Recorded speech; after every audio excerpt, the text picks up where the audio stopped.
You've got to be prepared to play the long game. I think the nature of being a self-published author is realising that you're probably going to need quite a few books out there. It's not going to happen within 12 months or even 5 years. This is a real journey, and this is why I think it's so important that self-published authors find a genre that they really enjoy, a central character that they love bringing to life, because I think while you enjoy it, that will carry you through those difficult times where things aren't going to plan.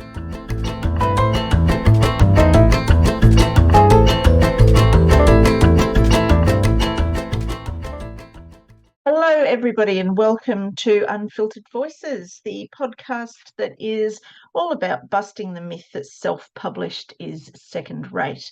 I'm Kelly Nissen. I'm an author coach and a self-published author, and I'll be talking to authors, illustrators, and other self-published industry professionals about their choices, their journeys, and everything in between. So stick around. Welcome to Unfiltered Voices, Kristin Haynes. It is lovely to have you here to talk about books and self-publishing. Thank you for having me, Kelly. So Kristin is the author of the Hendrix and Rocket series of stories that aim to gently guide young readers through life's lessons, often via Hendrix, a well-meaning pup who gets it wrong before getting it wonderfully right. Based in Tasmania, Kristin, like most other authors, balances writing with the rest of her life. So her life includes consulting and board roles with Crime Stoppers Tasmania and No to Violence, who are the national body for the prevention of violent behaviour, along with her two noisy Weimaraners. Did I get nicely pronounced? It's just for people listening. I had to practice that like a couple of times. Anyway, Kristin is also raising two human children and one husband with an ever-expanding guitar collection, which is fascinating. I think everybody's got to have a hobby, don't they? So, Kristin, two noisy dogs at home. I totally get that. Listeners will probably hear either my dogs or Kristin's dogs during this episode. So you've got two noisy dogs at home. So I'll guess that these two have been the inspiration behind Hendrix. So can you tell us a little bit more about that? Yeah.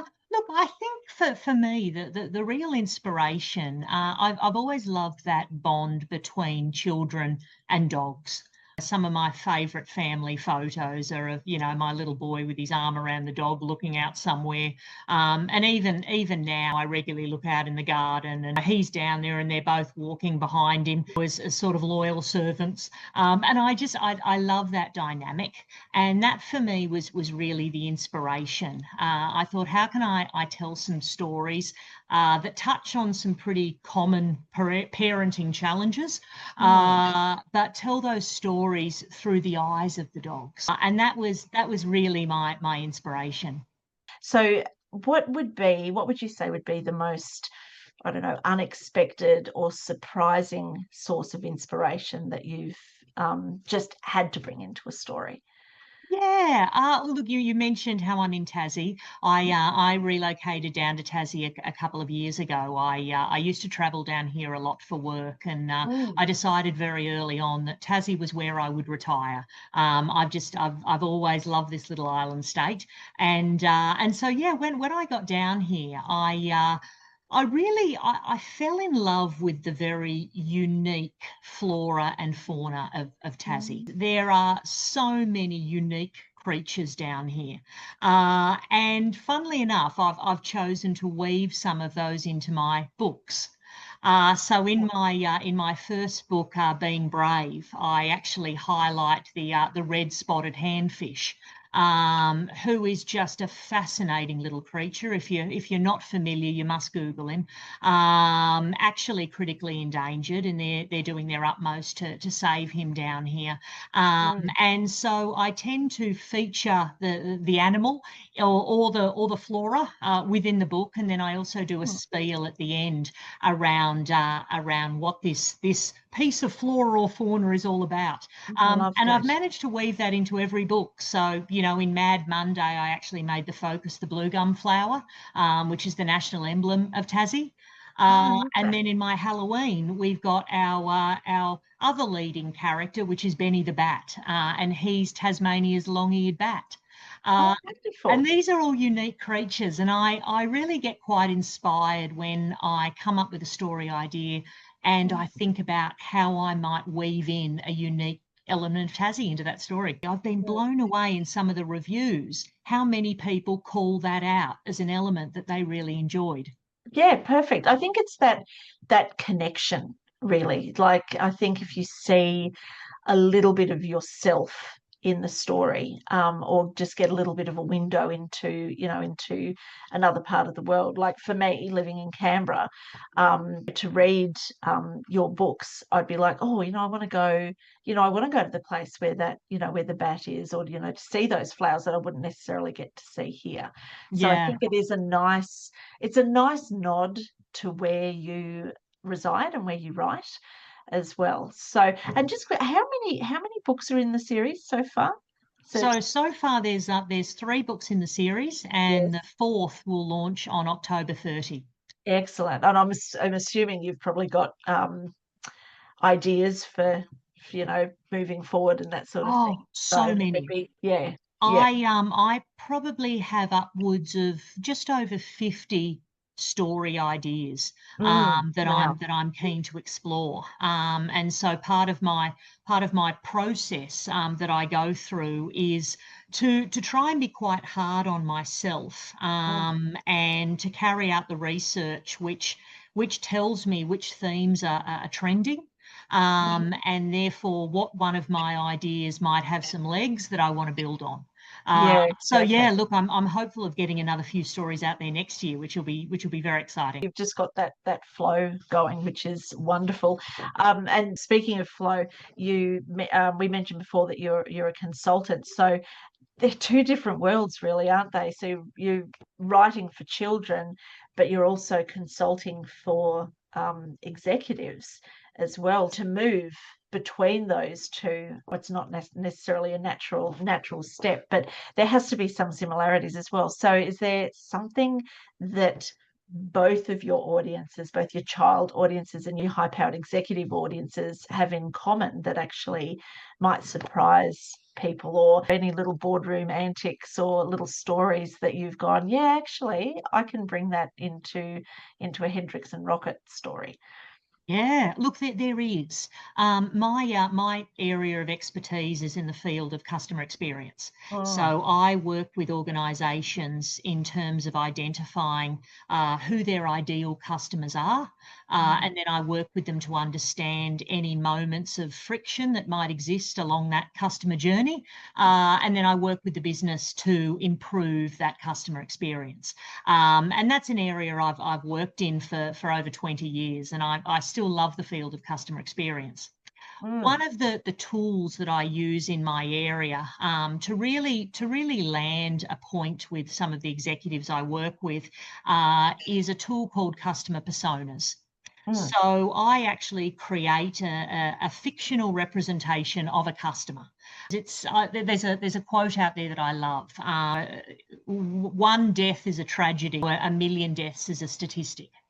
It's often because, if you can highlight that one person and what's going on for them in terms of what are their motivations, what are their goals, what's important to them, it allows you to make the problem real.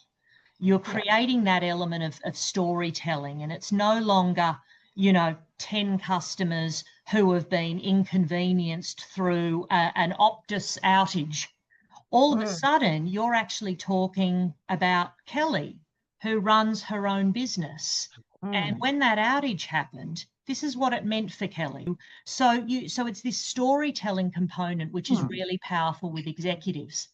That's a piece that I'm very, very conscious of when I write.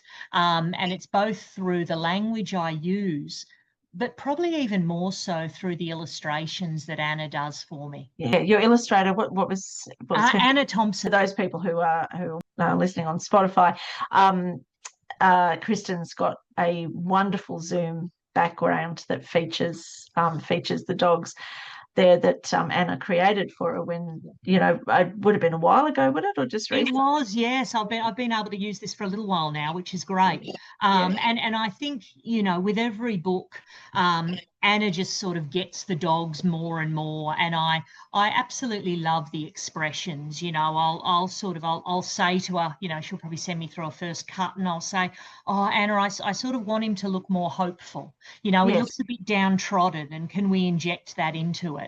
And Yes. and for me, it is that visual storytelling which I think kids look to expression so much. This is why they say the Absolutely. likes of Thomas the Tank Engine was so popular, because it's that incredible expression that those steam engines were able to get.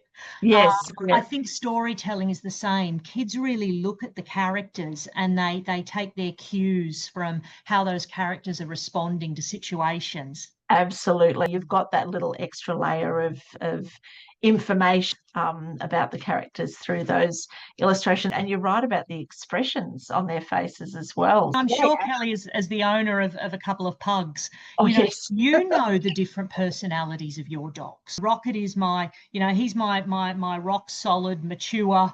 Hendrix, he's learning a lot of stuff ups along the way. Thankfully, he's got Rocket there to guide him. And, Yeah, and I love being able to bring that out in stories. storytelling is not just for children, it's not just for fiction. Understanding people through story is so important. I asked you about your catchphrase. I'm just going to read it, that it is turning misadventures into teachable moments, one waggy tail at a time. I just love that. I think the power to reflect on what we've done during the day and what did we learn from that and what might we do differently the next day is really important, and just having it in story is important. But I do know, particularly in children's literature, that there is a very fine line between a teachable moment and being didactic. So what do you do to make sure that your stories contain these lessons and these teachable moments, but aren't sort of teachery and didactic? Yeah, look, it's a really important point, and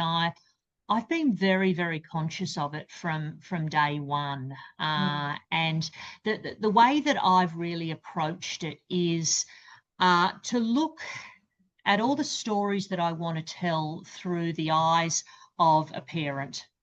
Every challenge that I've addressed in the book is a pretty common parenting challenge. Yep. I'm not on my own at all. It's children getting angry about things, which was the premise of Mad Monday.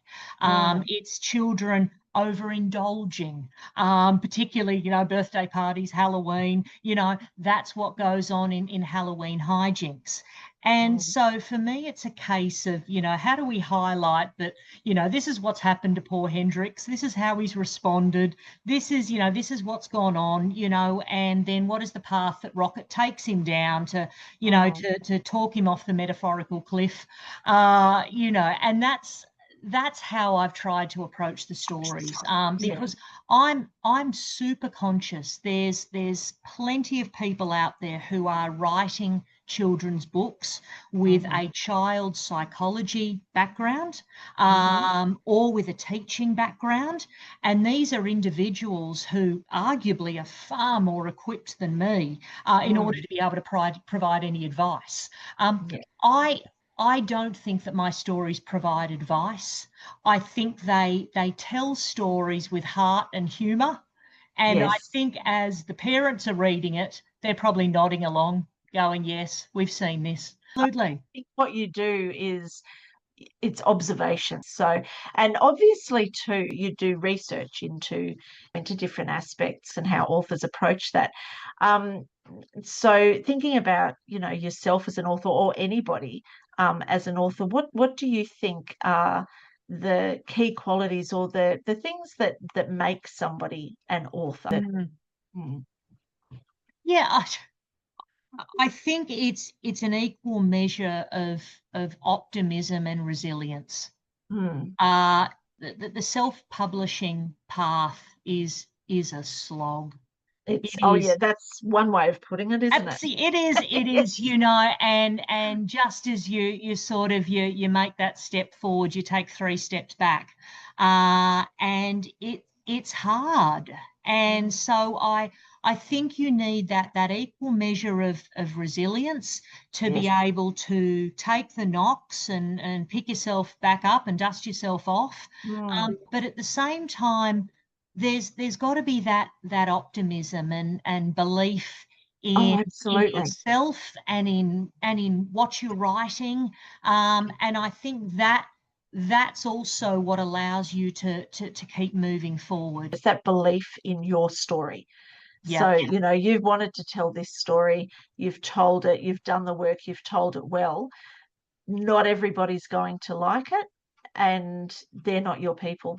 They're not your readers. You have to keep pushing forward. And as a self-published author, it's really hard to get your books into bookstores, and it's not so much a reflection necessarily on your story, because often they're not read, but it's more of a reflection on the stigma that surrounds the whole self-publishing thing. But I think it is that case of just going, okay, that's fine, that's your opinion, that's your loss, move on to the next thing. So that resilience, but also the optimism, just knowing that somewhere along the line, and you've received good reviews for Hendrix and Rockets, but Mm. they're going to be people that do appreciate what you've done. You just need to put in the legwork to find them, I think. Yeah. And Yeah. I think you're finding your tribe.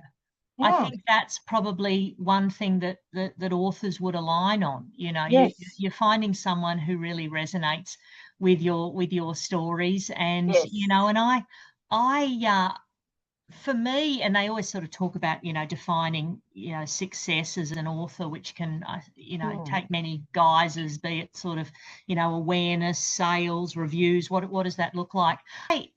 I love reading the positive reviews. Yes.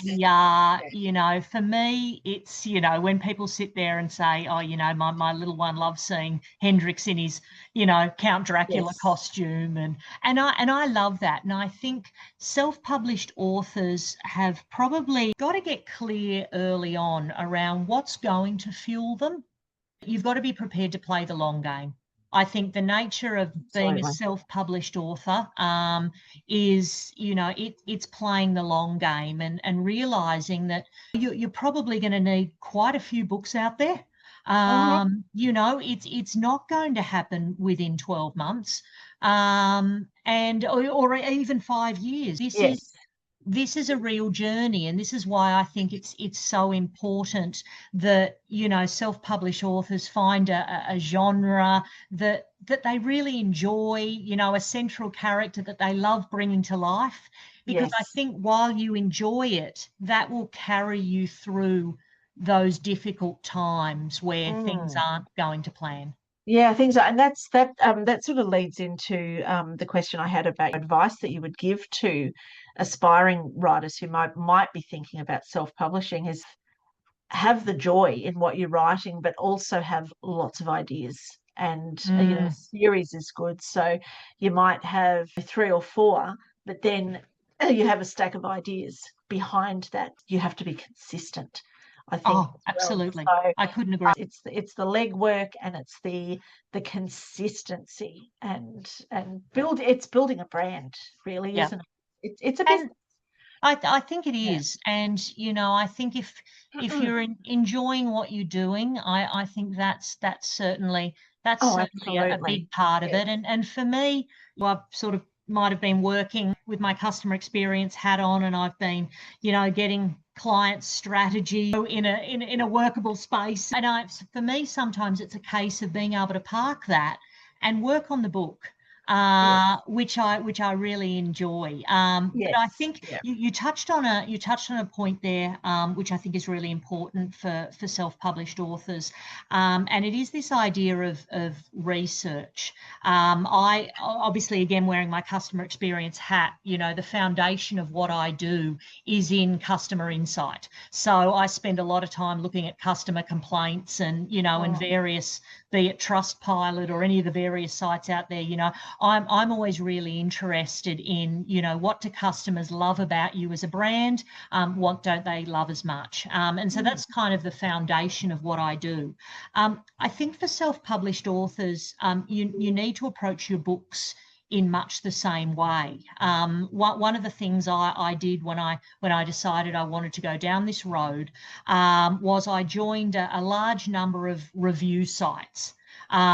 So anyone from sort of a NetGalley to a Books Go Social to a Goodnight Reads. And I really immersed myself in reading kids' books, just so I got a familiarity with, what are the themes being discussed. And on average, I would probably do 30 advanced reader copies a month, which I would read through. I enjoyed reading it. I would review. And for me, it gave me a really good foundation in terms of understanding what it might be that I want to talk about. It was really helpful for me to do that. So I would encourage anyone who is not sure maybe what they want to write about. I think, really immersing yourself in a genre that interests you can help inform that decision.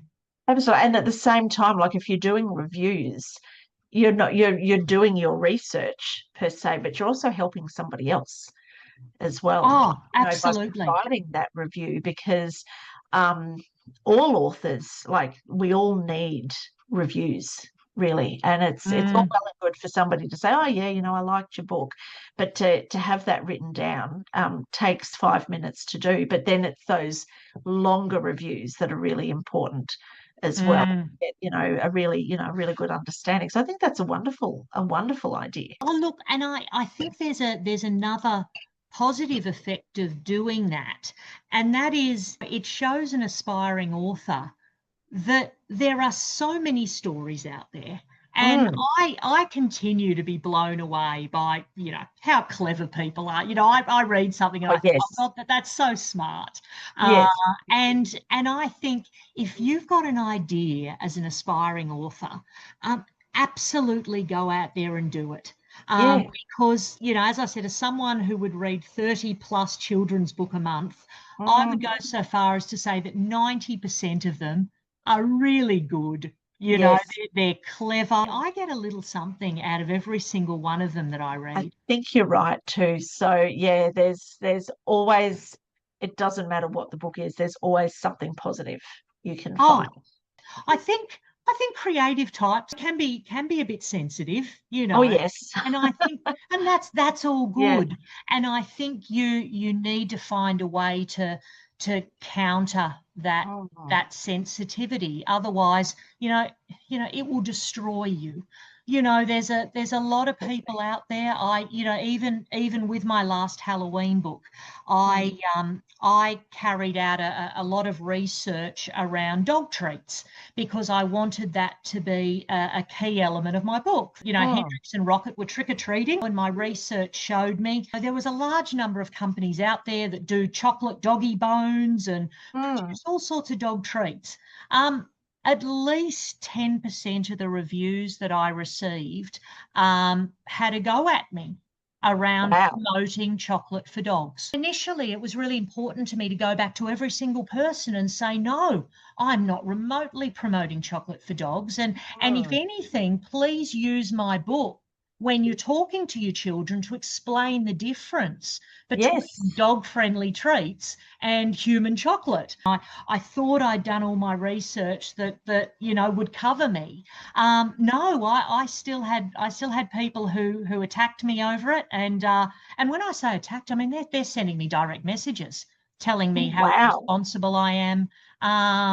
And so that's been, that was at book number 3, and that was something that had never happened before, and that's been another learning curve. But I think you need to feel comfortable that, you've done your research, you're comfortable. Yeah, back yourself. And I think that's probably, the other piece of advice to, people looking to go down this path is that you do need to back yourself. Oh, 100%. You need to be your own advocate because, writing is a really solitary job anyway. You've got to back yourself because if you don't, who else is going to do that for you? Oh, the absolutely. And So you know what too, Kelly, you sort of talk about the parallels of the business world and book writing. It's a little bit the same. I remember in my corporate career having someone say to me, no one's ever going to be as interested in your career as you are.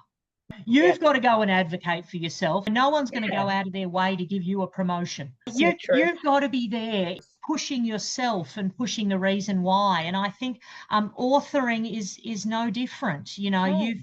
you've got to be out there telling your story, and with that being prepared that you might get some backlash sometimes. Absolutely, absolutely. And maybe working out beforehand how you might deal with that. Because any time that somebody says something, you know, whether it's constructive criticism, sorry, or full out trolling, which is, I think, what you've just experienced there, it still hurts. Doesn't matter how Mm. well prepared, you know, you've got to, you know, let yourself go, you know what, this sucks, this is awful, and then pick yourself back up and say, look, I did the research. I know I did the right thing.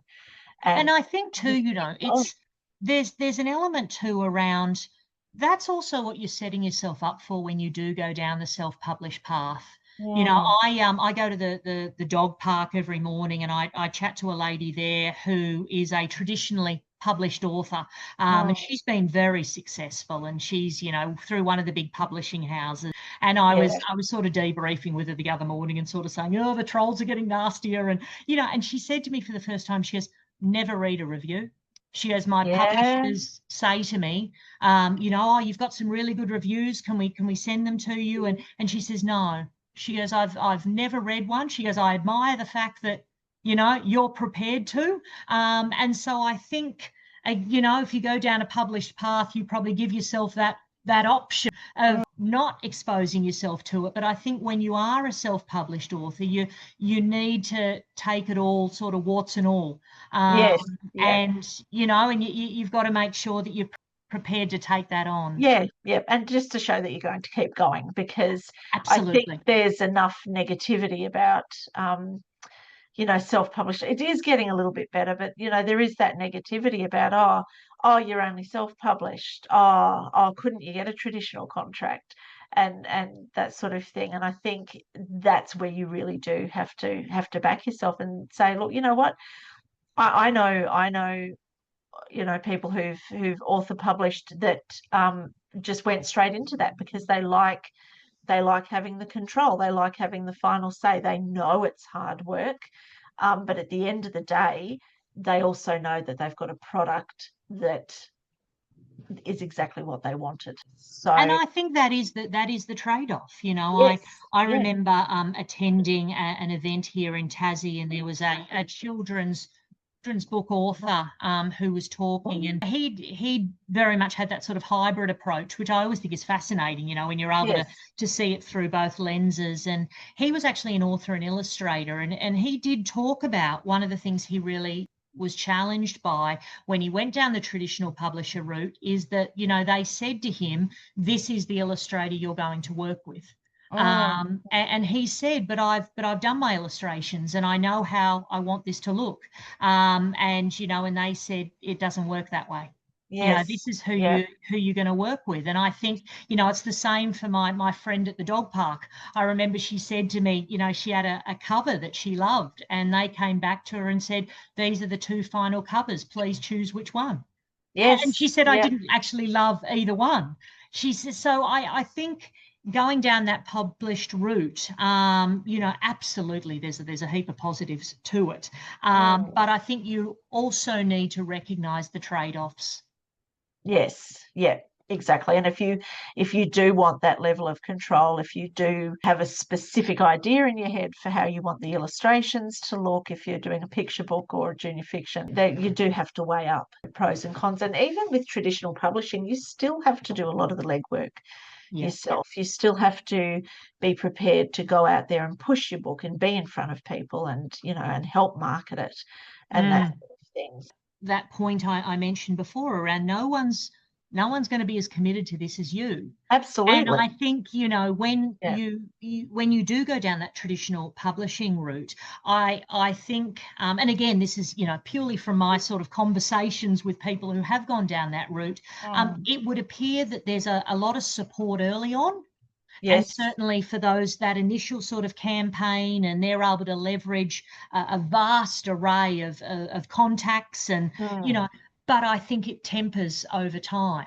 Oh, yeah, when the next book comes out. Correct, yes. Yeah. Versus, I think with self-publishing, you can maintain the rage. You know, Yes. you're Yeah. able to make sure that, you know, 3 and 6 months on, you know, you're still out there with advertising. You're still Yes. engaging, you know, with people like yourself Yeah. to keep the conversation going. And I quite enjoy that. I love the idea that, you know, I think the buck stops with me. Because they don't sell themselves. No, and you know, So, and I'm only a couple of years into this, Kelly, and I'm learning every day. I'm yes. always trialing new things. Certainly, I think in my first 6 months there were some pretty poor investments. You know, I spent nearly $1,000 with a lady who was sort of meant to be the guru of sort of social media, and you know, I sort of followed everything she told me to do, and it didn't get me anywhere near where I wanted to be. But there you are know, so many out there like oh, that. so many. But I think Yes. what you need to do is you need to, again, put the mirror up to yourself and say, okay, well, I made that decision. What did I get out of it? And there were a couple of little things that I can take forward. Yes. But you know, then there were other things that I did which I really, you know, didn't have a lot of confidence in how it would go.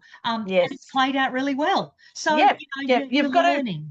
You've got to try, but try with just being wary. I think to a certain extent, like, do your research is really what it comes down to, doesn't it? There's so many shysters out there. I think, yes. you've got to have your antennas up, and you know, and be aware that they are out there. Yes, and use people that you know and contacts to say, you know, I've just been approached by XYZ. Have you heard anything about them? And that sort of thing. Like if you're in a writing group or in a, you know, a Facebook writing community or whatever, ask. You know, there's, you know, the only thing worse than a so-called silly question is not asking the question and being burnt. Yeah, couldn't agree more. Yeah. So just to wrap things up, if you and you would have a lot of advice and little tips and that sort of thing, but if you could give us your best piece of advice or sum up the writing process in one piece of advice, what would you say? Either just in writers in general or to self-publishing. Yeah, I would say stick with it.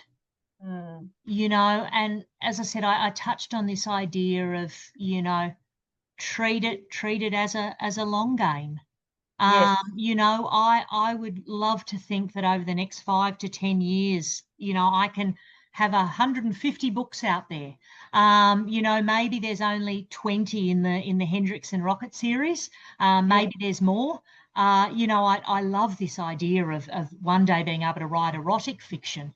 I love it as a genre. And, you know, again, the sort of the vivid storytelling. And I know I'm not remotely there yet from a skill set perspective. And I have such admiration for these authors. And but I like to think, you know, that for me is something that in 5 or 10 years, you know, maybe I'll be able to do. Yes, You know, just follow those passions, and I think, like you said, stick with it, but never say never. Yeah, absolutely. You Be know, open to the give it a crack. opportunities.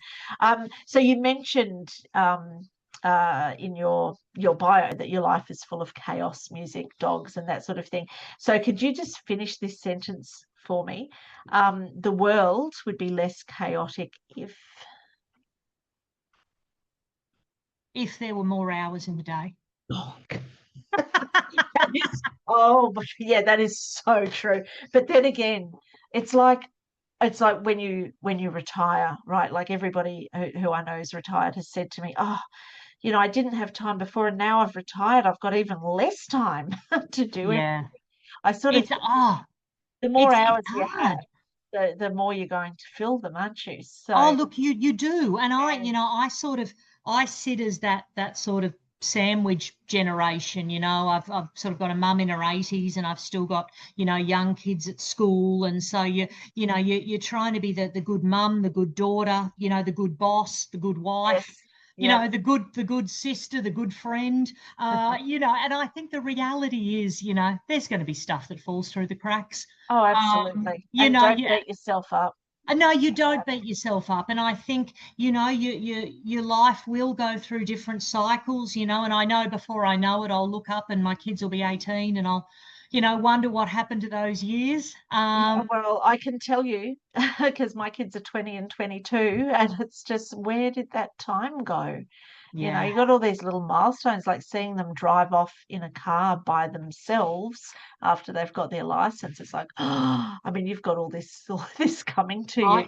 I So, do. I and it's do. And just but I think savor those moments, but just, just be prepared. They're gone in an instant, really, aren't they? So, absolutely. And yeah, I think yeah. that's one of the, that was certainly one of the sort of catalysts for going out on my own. Yes, Is that I would have, more flexibility to hopefully get the more out of each day. But yes, I think too, with that flexibility, and part of also going down this author road for me was, I wanted to also have a passion project.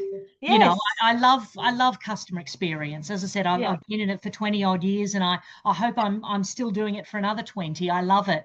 But, yeah. like anything, like my husband's guitars, he needs to be able to pick up a guitar at the end of the day. And for me, I love being able to park the work stuff and work on the books. And Yes, I would yeah. encourage anyone, if they don't yet have a passion project, to get one, because I Find one, think it yeah. gives you a little more balance in Gives life. a little bit more depth in your life Mm, too, doesn't it? Something to, absolutely. to look forward to. I mean, you're lucky you love your job and that sort of thing. But it's nice to have that little thing that's just yours, that's solely for you and you're doing for yourself, I think is really important too. So And I think it's something that you're going to take into your twilight years. yes, I've seen sort of too many, friends over the years, who have retired, and they start off with this idea of, I'm just going to go fishing all the time. But seldom does that play out. And I think you've got to keep, feeding your brain and challenging yourself. And, so find that thing that's going to get you excited about getting up in the morning. yeah. So Kristen, it's been absolutely wonderful talking with you. There's always, every time I've talked to somebody, there's been some little spark that I've just gone, oh, yes, of course. Like nobody else has said that, but that is so true. And there were many of those with you today. So before we go, can you just let everybody know what's next for you? I know there's like 50 other stories, but what's next for you as an author, and really importantly, how people can find you and find your books and purchase your books. Yeah. Oh, look, I have set up a website, so hendrixrocket.com, and so you will be able to see the books there, and also a link to the Amazon site in order to be able to purchase the books. Okay. And look, next for me, as I mentioned, I'd love to think I can add another few books to the Hendrix and Rocket series next year. I will spend the Christmas holidays doing my research, and really uncovering some of the themes that I feel there's a real appetite for. Yes, I think one of the challenges with children's books is that while children are your audience, it's mums and grandpas and grandmothers that are actually buying the books. And so absolutely. so Yeah. you're needing to, speak their language and hopefully tap into some of the things that they're challenged with on a day-to-day basis. And so, Mm. that's very much what I'm doing. I actually read a lot of parenting books, and get a feel for hopefully where I can add a little bit of heart and humour around Yes. uh, Yeah. some of these challenging parenting issues. Yeah. Perfect. Of course, you've got the fourth book in the series coming out. You said October 30. I do, yes, it's going Well, to be my Christmas story. So excellent. And what's the title? It is called Holiday Helper. So Excellent. Hendrix and So Rocket Holiday Helper. look out for that and the other three if you haven't read the other three yet. So, Kristin, Thank you, thank you Kelly. so much. This has been wonderful. Get on board, everybody. Buy Kristin's books. They just absolutely delightful. And thank you so much. Have a wonderful rest of the day. Thanks so much.